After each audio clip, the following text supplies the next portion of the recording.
যে কাজটি করব আমি দেখাচ্ছি। আমি তো আপনাদেরকে বারবারই বলি যে আমি বাগান করি কিন্তু কোনো খরচা নেই। তো এরকম বাড়িতে প্রত্যেকের বাড়িতেই প্রায় হয়ে থাকে। তো দেখুন এগুলো আমি পুঁতে দিলাম। আর যে শাকটা বেরোবে সেটা কিন্তু আমরা কিভাবে ব্যবহার করব জানেন তো? এই ম্যাগি বানালাম, চাউমিন বানালাম। যদি অল্প হয় আপনাদের, অনেকটা বেশি হলে তো একটা তরকারি হয়ে যাবে।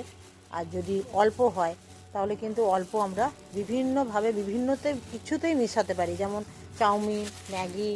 আমার একটি পুরনো ভিডিও দেখবেন, এইভাবে কিন্তু আমি প্রচুর পেঁয়াজ লাগিয়েছি এবং সেভাবে ব্যবহারও করেছি।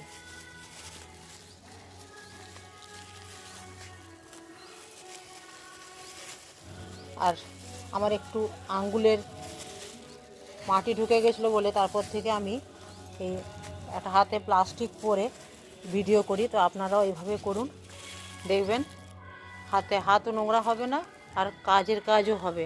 এইগুলোই আমার কিন্তু তরকারিতে কাজে লেগে যাবে। আর যেটা দেখাচ্ছি দেখুন, এই যে দুটো আলু তুলেছি, অবশ্যই এটা আমি পরিষ্কার করে ধুয়ে তারপরে দেখাচ্ছি। এই যে দেখুন কি ধপধপে দুটো আলু হয়েছে গাছে। টবটাতে ছিল বুঝতে পারিনি, শাকটা মরে গেছিলো। সেই টবের মাটিটা যখনই খুঁড়তে গেছি তখন দেখছি আলু বেরোচ্ছে। আর কি ভালো লাগে, আলুর কালারটা শুধু দেখুন একবার। তো এইভাবে আপনারা বাগান করুন, কোনো খরচা নেই, কম খরচায়, কম যত্নে, কম পরিচর্যায়, সময় কম। এইভাবেই বাগান করুন। পাশে থাকবেন বিভিন্ন টিপস পেতে। চ্যানেলটি সাবস্ক্রাইব না করে কিন্তু যাবেন না।